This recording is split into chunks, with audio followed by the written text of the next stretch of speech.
Welcome to the deep dive. So you want to talk about Roman mythology, huh? We're going to dig deep into Roman mythology. Let me tell you, we're not just going to scratch the surface. We're diving into the really fascinating parts, the weird parts, the wonderful parts. We'll be exploring how those ancient stories weren't just tales, but reflections of Roman values. And anxieties, Their worldview. how they saw themselves, their place in the world, all of that. And how those ideas still resonate today. It's really incredible how these stories still echo in our world, even after all this time. They really do. Okay, so you sent us some excerpts from what looks like a pretty interesting text on ancient Roman myths and legends. And right away, something struck me as, I don't know, interesting. Okay. It feels like Roman mythology borrows a lot from other cultures. It wasn't created in a vacuum. Right. They borrowed quite liberally from Greek mythology. It's like they took the best parts and made it their own. They took inspiration from earlier cultures in Italy, like the Etruscans. It's true, so they weren't afraid to draw inspiration from those around them. And they added their own unique Roman twist, of course. Why go through the trouble of making this kind of cultural blend? Why not stick with their own original stories? It was about crafting a narrative. Oh, okay, I see where you're going with this. By weaving together these borrowed myths, they created a really powerful story for their civilization. A history, a background, almost like a pedigree. It was a way of connecting themselves to a prestigious past. It legitimized their rule. It's like saying, hey, we're not just some random empire that popped up overnight. We're part of something bigger, something ancient and grand. Exactly. They were the inheritors of this rich cultural tapestry, destined for greatness, just like the heroes of old. I love that, destined for greatness. And they believed it, didn't they? They really believed in their own mythology. Oh, absolutely. It's like they were writing their own destiny into existence. Oh, Okay, so we've talked about the borrowed stories, but let's talk about the Roman gods. It's almost like a game of mythological name switching, you know? Zeus becomes Jupiter, Ares becomes Mars. Did the Romans ever actually come up with their own gods? Or were they all just... they had their own unique deities. Really? But even the ones that they borrowed from the Greeks, they weren't just carbon copies, you know? Right, like Mars, the god of war. Exactly. Now, in Greek mythology, you have Ares as the god of war. Right, Mars, the planet, god of war. Pretty straightforward, I always thought. But while Ares was often seen as this kind of reckless force, almost chaotic, Oh, interesting. Mars was a different story. The Romans really elevated him. Makes sense. They were all about that military power. Exactly.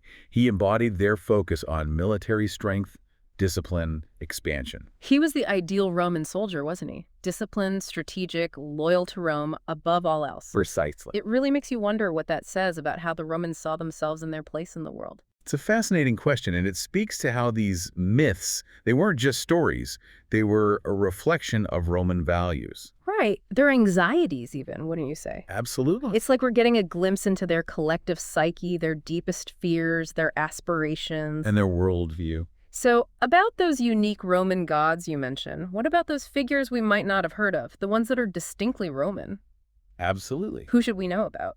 One particularly intriguing figure is Janus, Janus.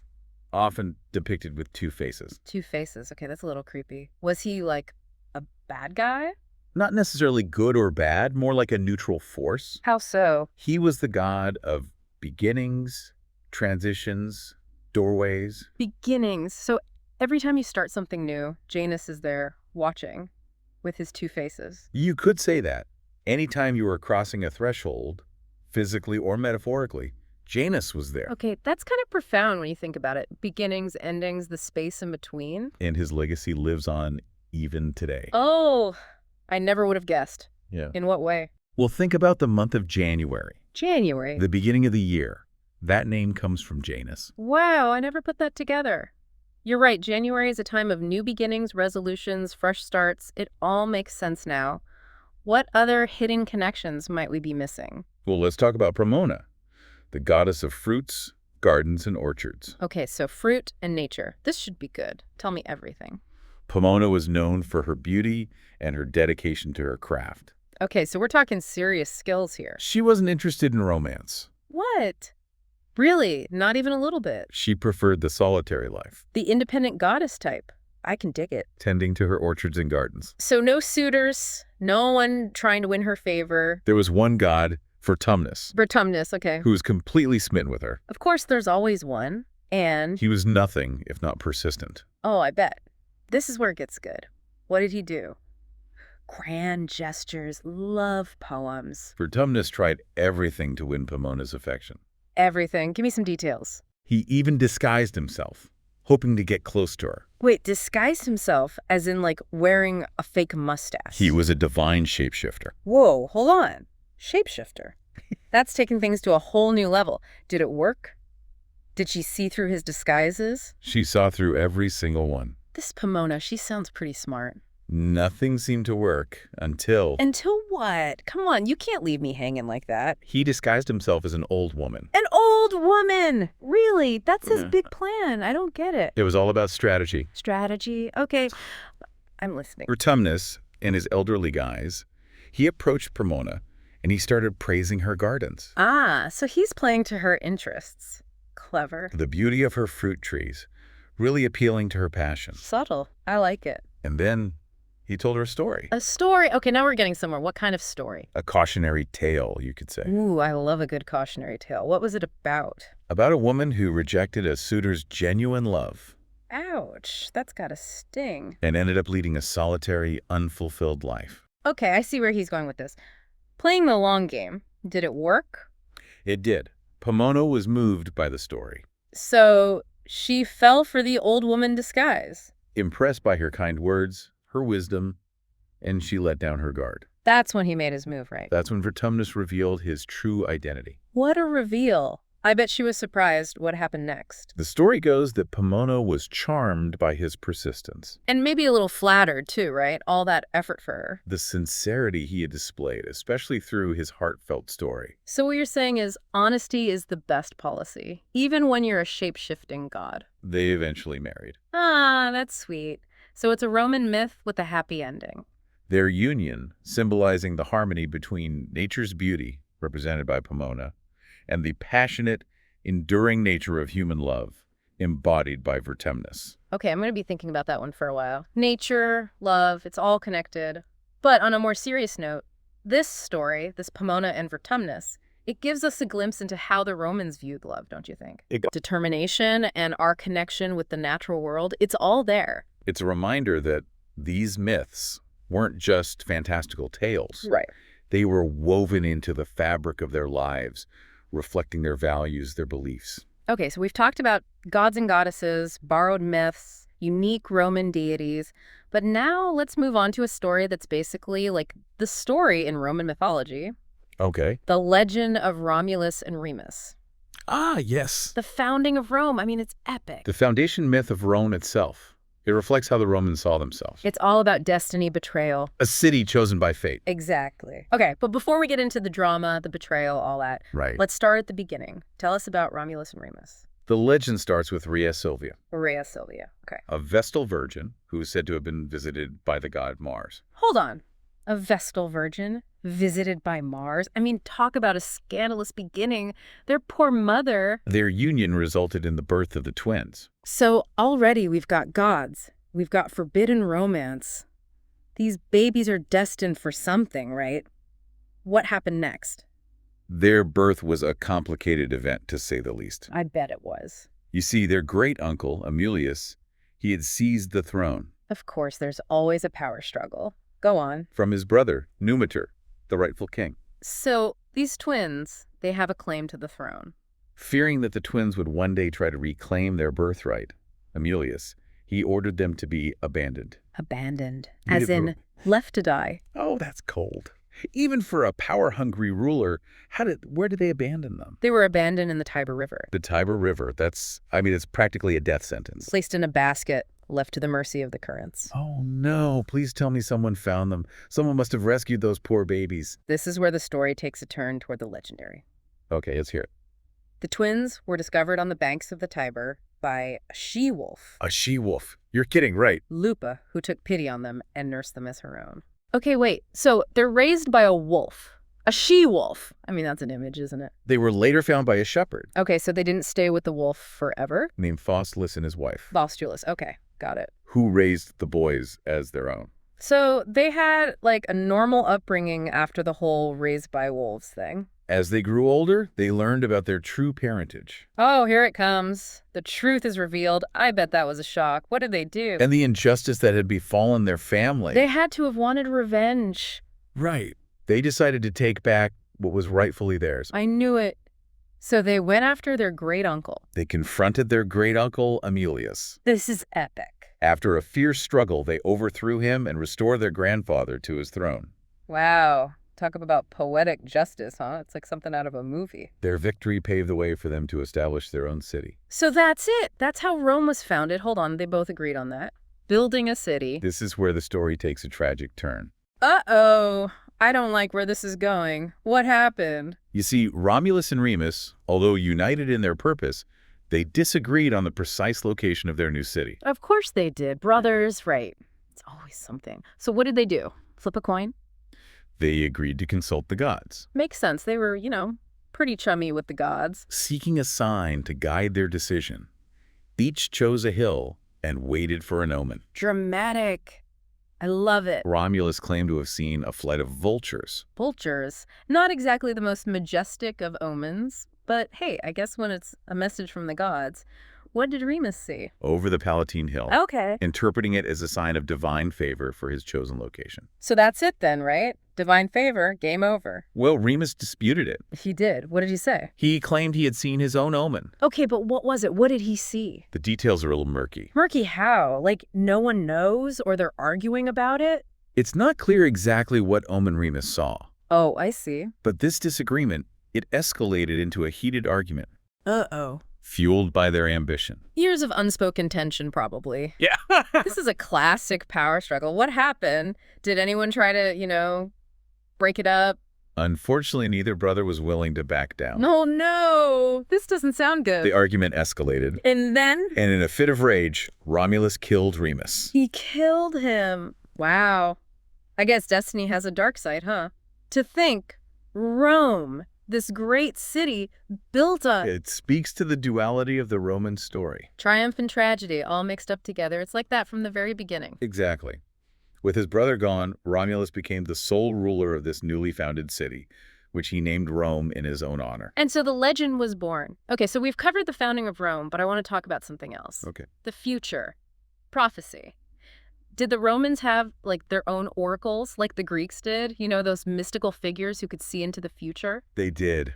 Really? Who were they? The Romans had a figure just as enigmatic and influential as the Oracle of Delphi, Okay, you've got my attention. Tell me more. the Sibyl of Cumae. The Sibyl of Cumae. Okay, that's a name to remember. What's her story? Her story is one of tragedy, wisdom, and the profound impact of prophecy in Roman society. Tragedy, wisdom, prophecy. Sounds like we're about to get into some serious mythology here. Who was the Sibyl? What made her so special? The Sibyl was a priestess who served as an oracle. An oracle, so a conduit between the gods and mortals. Precisely. But she wasn't just any oracle.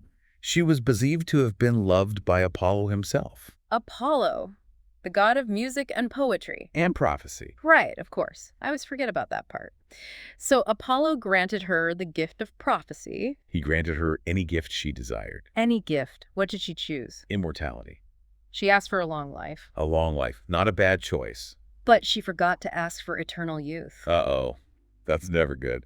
I see where this is going. So she's granted this long life, but Imagine possessing this incredible gift, the ability to see across time. but being bound to a body that ages and weakens. That's a heavy burden to carry. The weight of knowledge and all that. And where was she? Did she have a temple or something? She resided in a cave near the ancient city of Cumae. A cave. Spooky. This wasn't just any cave. It was believed to be a gateway to the underworld. Oh, wow. So people went to this cave, this gateway to the underworld, to seek her out. What kind of questions did they ask? People came to the Sibyl with all sorts of questions. Individuals seeking guidance, farmers hoping for a good harvest, Everyday stuff? even Roman leaders grappling with matters of war and politics. So everyone, from everyday folks to the most powerful people in Rome, sought her guidance. Her prophecies were renowned throughout the Roman world, but they weren't always easy to understand. Right, they were probably full of riddles and metaphors, right? It wouldn't be a proper prophecy if it was straightforward. One of the most compelling tales involving the Sibyl centers around Aeneas, Aeneas, okay, remind me, he was the Trojan hero. He played a pivotal role in the mythical founding of Rome. Right. Aeneas, the Trojan War, the whole 9 yards. So what does he have to do with the Sibyl? After the fall of Troy, Aeneas embarked on a journey to establish a new home for his people. So he was on a mission, He landed on the shores of Italy, destined to become the ancestors of the Romans. and during this journey, seeking guidance about his destiny, he sought out the Sibyl of Cumae. Of course. When in doubt, ask the oracle, right? And what does she tell him? Well, his path to destiny wasn't easy.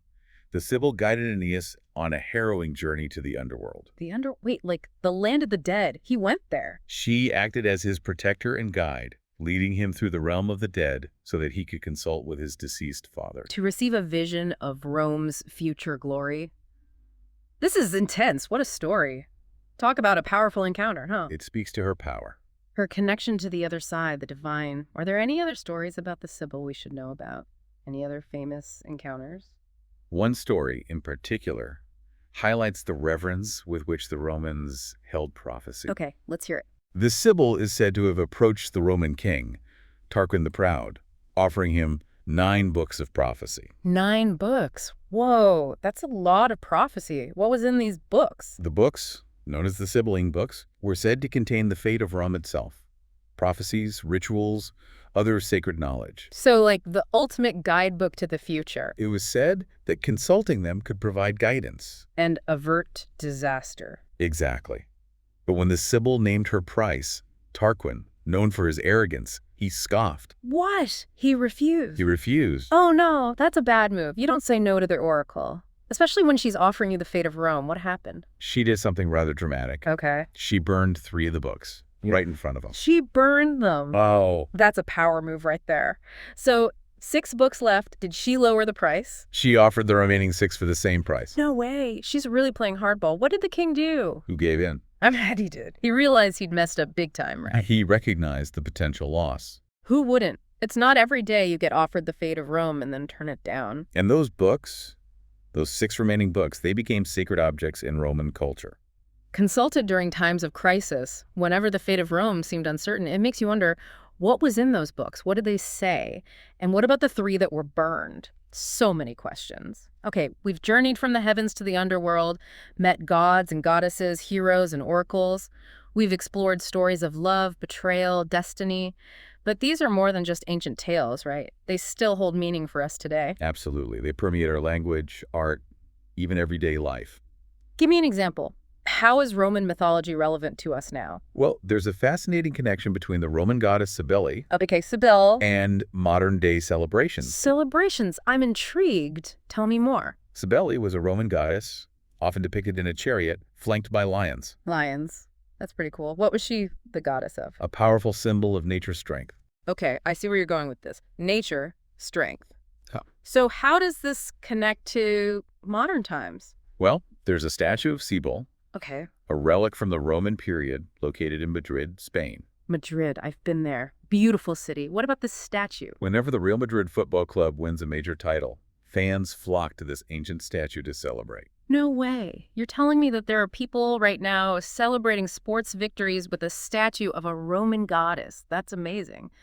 What does that tell us about the power of these myths? I think it speaks to the enduring power of symbols. Even today, these ancient images, these stories, they resonate, they transcend time, connecting us to the past in unexpected ways. It's like these myths, they're woven into our collective memory, even if we don't always realize it. And speaking of things we might not always realize, let's talk about the legacy of Roman mythology on something we encounter every day. Okay, like what? The names of our days of the week. Oh yes, the days of the week are like a hidden code. A subtle reminder of the influence of Roman mythology on our lives. Each day linked to a Roman deity or a celestial body. I mean, I know it's true, but I never really think about it. It's like background noise almost. Walk me through it. Sunday, for instance, originally Sun's Day, honoring the Roman sun god Sol. Makes sense. Sunday, Sun's Day. Monday comes from Moon's Day, referencing the Roman moon goddess Luna. Monday, Moon's Day. Okay, this is kind of fun when you actually pay attention. What about the other days? Tuesday is Tuesday, named for the god of war who is associated with Mars. Wednesday is Woden's Day, linked to the Roman god Mercury. Thursday is Thor's Day, honoring the mighty Jupiter. Thor's Day. Wow. Jupiter, king of the gods. Every time I say Thursday now, I'm going to think of that. So that's 5 days down, 2 to go. Friday is Freig's Day, named for the goddess of love, Venus. Venus, the goddess of love, makes sense. And Saturday. Saturday, initially associated with the Roman god Saturn, took on the Hebrew Sabbath through cultural and religious exchanges. So it's like a fusion of traditions all rolled into one. Yeah. Amazing. It's incredible, isn't it? How these ancient stories are still with us today. It makes you realize that these myths weren't just stories, they were foundational to their worldview. They shaped their understanding of time, morality, fate, and the cosmos. And they continue to shape ours, even if we're not always aware of it. It makes you wonder what stories from our own time might become the myths of the future. It's a question worth pondering. What will people, thousands of years from now, make of our era? It's a fascinating thought. Well, on that note, I think it's time to wrap up this deep dive into Roman mythology. We've covered a lot of ground, explored some fascinating stories, and uncovered hidden connections that I never would have imagined. It's been a pleasure. To our listeners, if you're interested in learning more about Roman mythology, be sure to check out the show notes for some great resources. And until next time, happy exploring.